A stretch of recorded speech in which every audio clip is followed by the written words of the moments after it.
Bueno, fíjense esto, cuando teníamos distribuciones finitamente confinadas, lo que a eso se refería era que nosotros teníamos distribuciones que podíamos encerrarlos en una cota. ¿Qué es una cota? Es una esfera de cierto radio finito.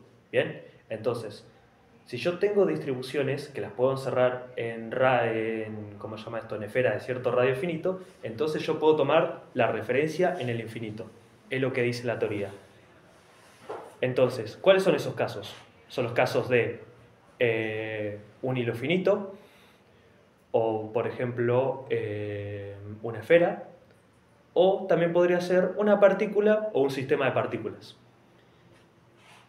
Hay un tema con toda la teoría de esto, y es que nosotros cuando hablamos de objetos infinitos en realidad nos referimos a objetos que son muy grandes, enormes, que ponele que tienen una longitud de 200 millones o que tienen un volumen de 4.000 millones de kilómetros, o por decir algo así. Es decir, por ejemplo, podemos pensar que la Tierra se puede encerrar, ¿cómo se llama esto?, en una esfera de cierto radio, finito, porque se podría hacer, pero la Tierra sería un caso que ya desde el punto de vista del observador, que en todos los casos es un humano, siempre, ¿cómo se llama esto?, se ve como, en realidad, como una esfera de radio infinito. ¿A qué me refiero a eso? Es muy grande comparado a lo que es un ser humano. ¿Y a qué viene todo esto? A que nosotros usamos los modelos realmente, los modelos de objetos infinitos, porque las magnitudes que pueden agregar los objetos, ¿cómo se llama esto?, al ser de tamaños gigante, ¿no es así?, son realmente despreciables si son muy grandes. Si son muy grandes son despreciables al punto de que son equivalentes al cálculo, o sea, el campo de un objeto que es muy grande es equivalente o aproximadamente igual al cálculo de un objeto que es infinito. Porque al ser muy grande, esas magnitudes se hacen despreciables. Y como todo lo que nosotros calculamos en física, todo es aproximado. No hay nada exacto en física. Absolutamente nada. Aunque en realidad no hay nada real en ninguna materia de ciencias aplicadas. Ni en estadística, ni en economía, en lo que ustedes quieran. No hay nada concreto, no hay nada fijo, todo es aproximado. Por eso también se usan valores promedios y ese tipo de cosas para poder aproximar un poco más. Pero bueno, eso ya es otro tema. Entonces, piénsalo de esta manera. Tengo dos partículas que están en la misma recta de acción. Estas están cargadas. Y yo quiero calcular el potencial que ejercen las dos a una distancia, ¿cómo se llama esto?, a un punto cuya distancia entre la primera carga y ese punto, y la segunda carga y ese punto, es igual a la distancia que hay entre estas dos cargas. ¿A qué me refiero con esto? A que entre las tres, las distancias que tienen las tres, forman un triángulo del lado L. ¿Bien? Entonces, yo voy a poner un sistema de coordenadas. Ustedes eligen dónde yo pongo el origen. ¿Dónde quieren? Q1. Q1, listo. Más fácil. Se nos va a simplificar el cálculo. Y el resultado va a ser exactamente el mismo. Bien, lo vamos a hacer bien genérico. No le vamos a dar valores, pero si quieren que le dé valores y luego veamos qué sucede, lo hacemos, no pasa nada. Bien, cuando tenemos distribuciones finitamente confinadas, bueno, primero piensen esto. El potencial se define como la menos integral del campo electrostático, que es el campo conservativo asociado a la fuerza conservativa, ¿no?, desde la referencia hasta el punto donde yo estoy calculando el potencial, ¿no? Esto, según el libro de Lorena Herani y Alejandro Paola. No sé cómo lo ven en otros cursos o en otras comisiones a la fórmula, pero comúnmente es así. Posición inicial, posición final, la inicial comparada con la de la referencia, el campo, el menos, demás, el diferencial tangente a la trayectoria, que es el diferencial de L, algunos le dicen diferencial de R, etc. Bien, cuando tenemos distribuciones finitamente confinadas, podemos reducir la expresión a esto.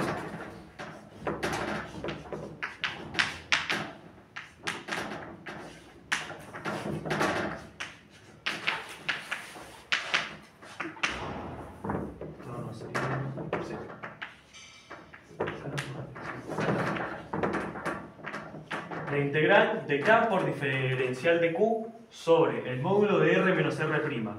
Que R menos R' es la distancia que hay desde la fuente hasta el origen. ¿Bien? Pero esto es para una distribución continua. Si tenemos, si queremos calcular el potencial de una sola carga, va a ser K por Q. Ojo, el potencial que ejerce esa carga a un punto dado, ¿no? Porque es la relación entre una fuente y una posición en el espacio.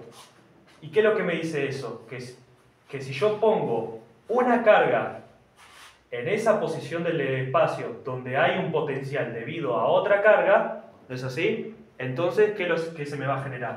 Se me va a generar una energía potencial electrostática. A causa del efecto de la aparición de esto en esta posición, debido a este potencial que se generó por otra carga fuente, se me va a generar una energía potencial electrostática. Debido a la interacción de por lo menos dos cargas. No hay energía si solamente hay una carga en un sistema aislado. ¿Bien? Entonces miren. Este es el caso para calcular el potencial en una posición del espacio respecto a una carga fuente, ¿no? Y para el caso del potencial de distribuciones discretas, es decir, de una cantidad de cargas finitas, es simplemente la sumatoria. Sí, tal cual. Discúlpenme, es verdad. Bien, entonces, miren.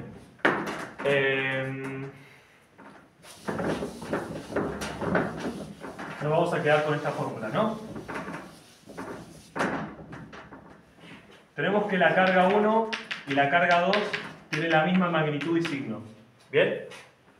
Entonces, ¿cómo calcularíamos esto? Bueno, primero tendríamos que calcular cuánto vale el potencial que ejerce la carga 1 a esa posición y el potencial que ejerce la carga 2 a esa posición. Pero primero, lo que tendríamos que hacer sería encontrar las coordenadas que le corresponden a cada uno.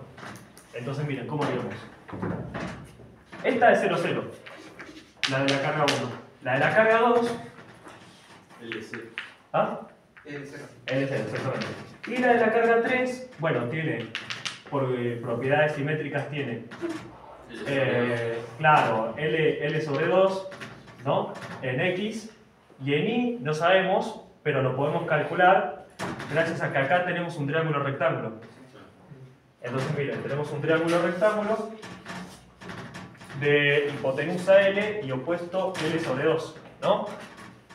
Entonces, nos hace falta saber nosotros y sub 0, ¿no?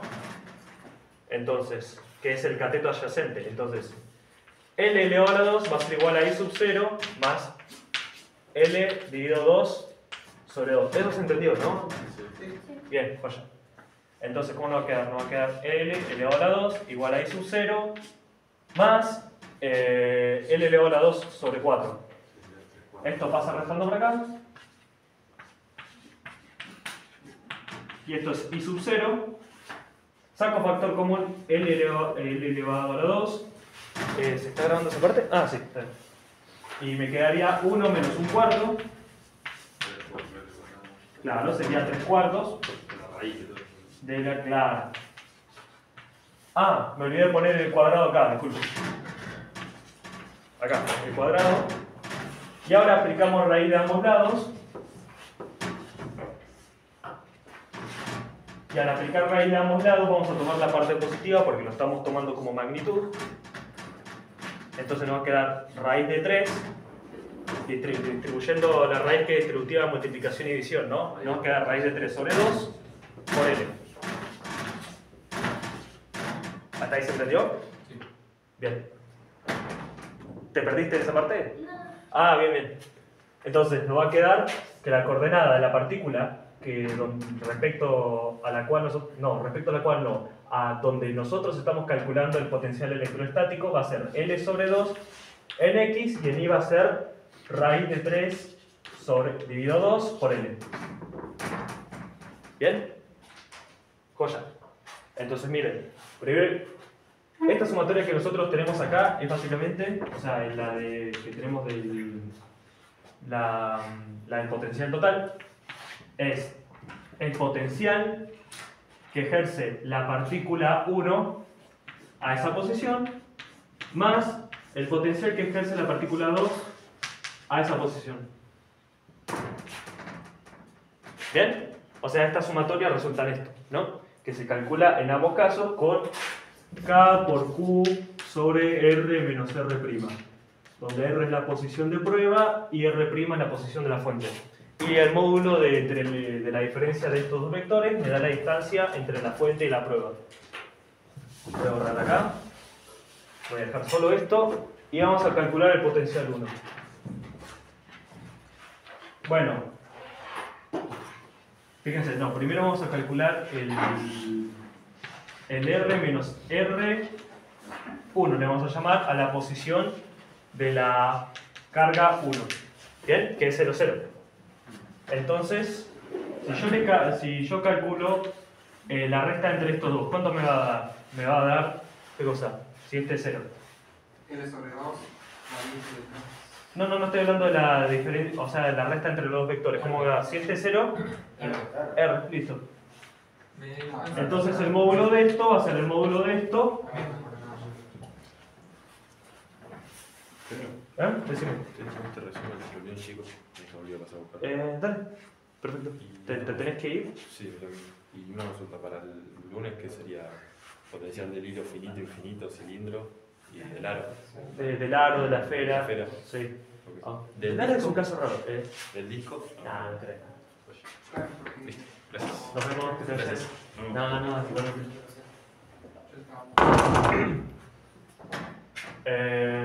entonces, miren, el módulo de R podríamos calcularlo con la fórmula de Pitágoras, pero quiero que se fijen en una cosa. La distancia que hay entre el origen y el punto es L. Entonces esto nos va a terminar dando L. Igual si quieren lo hacemos, tipo, sería X al cuadrado, que va a ser L elevado a la 2 sobre 4, más raíz de 3 medios por L, todo eso al cuadrado, que va a ser 3 sobre 4 por L elevado a la 2, todo eso en una raíz. Un cuarto más 3 cuartos, 1, ¿no? O sea, 4 cuartos que me da 1. Entonces me va a quedar la raíz de L sobre 2 y esto es L. Tomamos la parte positiva porque estamos en un módulo, ¿no? En una distancia.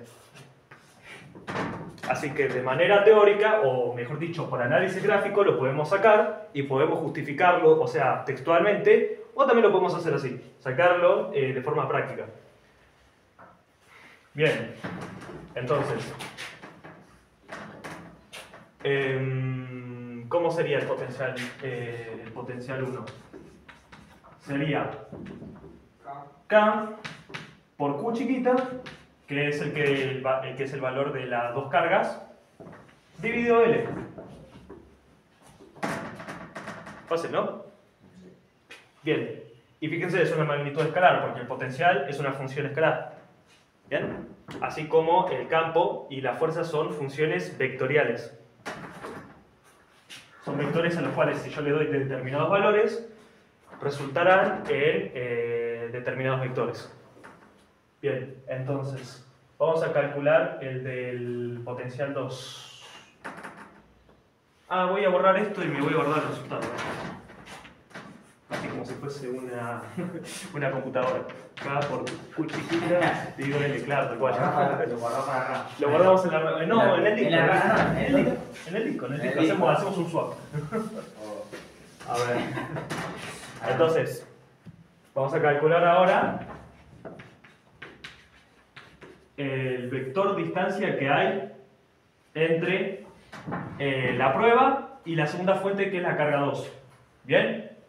En este caso vamos a tener que realizar la resta porque, ¿cómo se llama esto? Porque las magnitudes de este vector tienen, bueno, al menos una de ellas tiene, la componente en X de este vector tiene un valor, la de R2, ¿no? Entonces, ¿cómo va a ser? Va a ser L dividido 2, 3 medios, no digo coma raíz de 3, dividido 2 por L, menos L, 0. Bien, y lo único que nos va a cambiar acá, si lo pueden observar, es la componente en X. Porque va a L medios, le vamos a tener que restar L. ¿Y cuánto nos va a dar eso? Menos un medio de L. Claro, menos L medios. Entonces, esto va a ser...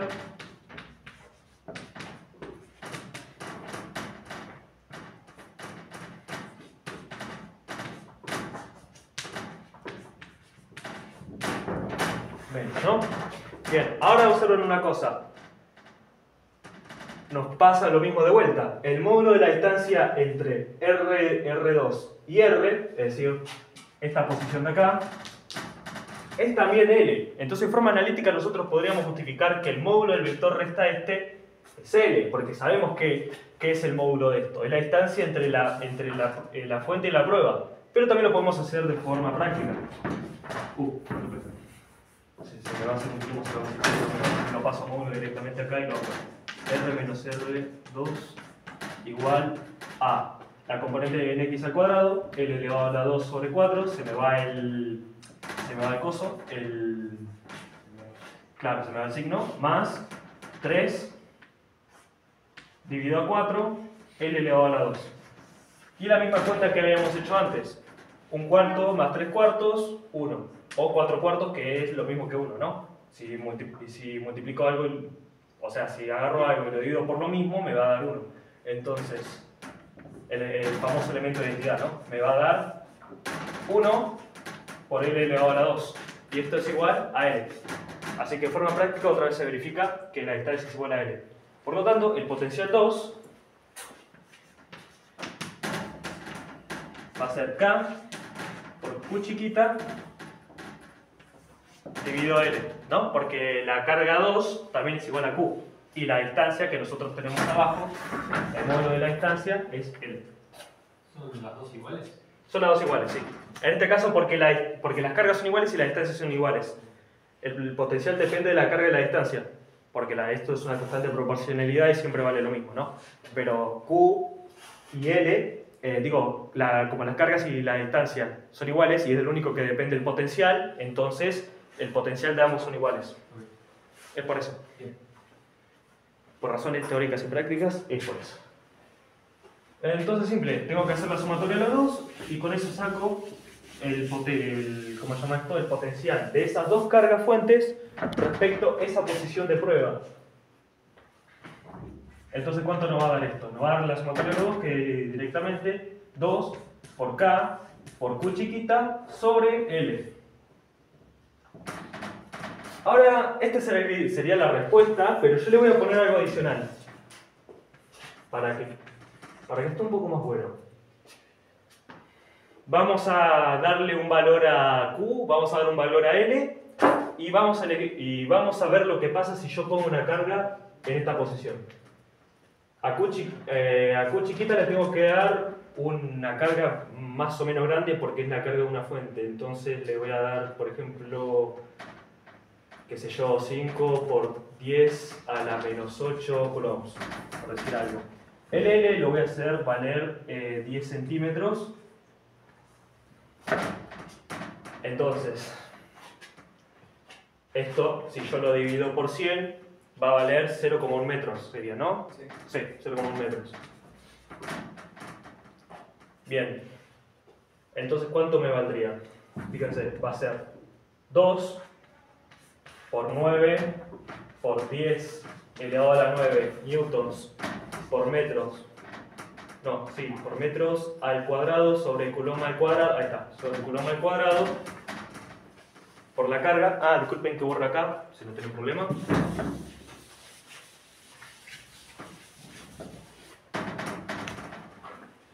Sí, está bien. Por la carga que vale 5 por 10 a la menos 8 coulombs dividido la distancia, que es 0,1 metros. ¿Pueden calcularlo con la calculadora y decirme? 9.000 te dio. ¿Seguro? ¿A los demás?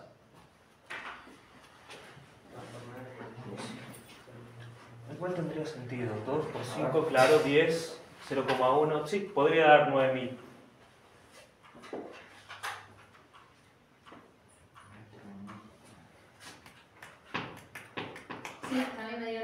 9000, bien. Un resultado bonito. Se nos va el cuadrado de Coulomb con Coulomb, metro con el cuadrado de metro y nos va a quedar en unidades Newton por metro sobre Coulomb, que esto se puede ser representado por Joule sobre Coulomb, ¿no? Porque esto es unidad de trabajo y energía. La cantidad de fuerza por distancia que yo tengo. Entonces, el potencial de las dos partículas cargadas respecto a esa posición es siempre igual a 9000, en este caso porque tenemos esta distancia y esta carga, el valor de esta carga y las dos cargas son iguales, joules sobre Coulomb. Ahora fíjense lo que pasa si yo ahí pongo una carga de prueba en la posición R. En la posición R yo voy a poner una carga de prueba, es decir, una carga 3, a la cual le voy a dar de nombre... esperen que borre acá mejor, así que...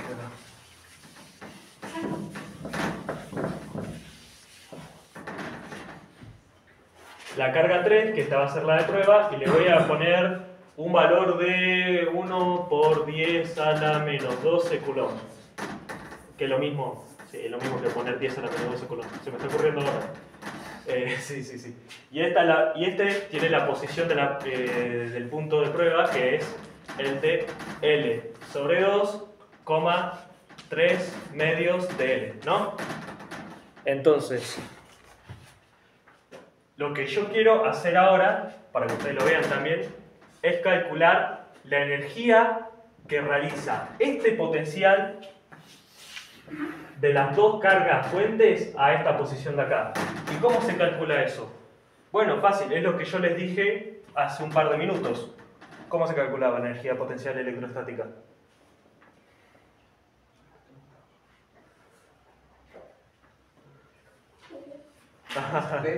U igual a... Claro, ahí está, V por la carga. La carga de prueba en realidad sería por el potencial que realiza la fuente al punto o la posición donde está la carga de prueba. Es lo mismo que pasa cuando calculábamos la fuerza, es igual a carga por campo. El campo que realiza cierta fuente o ciertas fuentes a, ¿cómo se llama esto? A un punto en el espacio, y la fuerza era el efecto de poner, la fuerza electrostática, ¿no? Era el efecto de poner una carga en esa posición del espacio. Entonces, fíjense, ¿cuánto vale esto? Simple.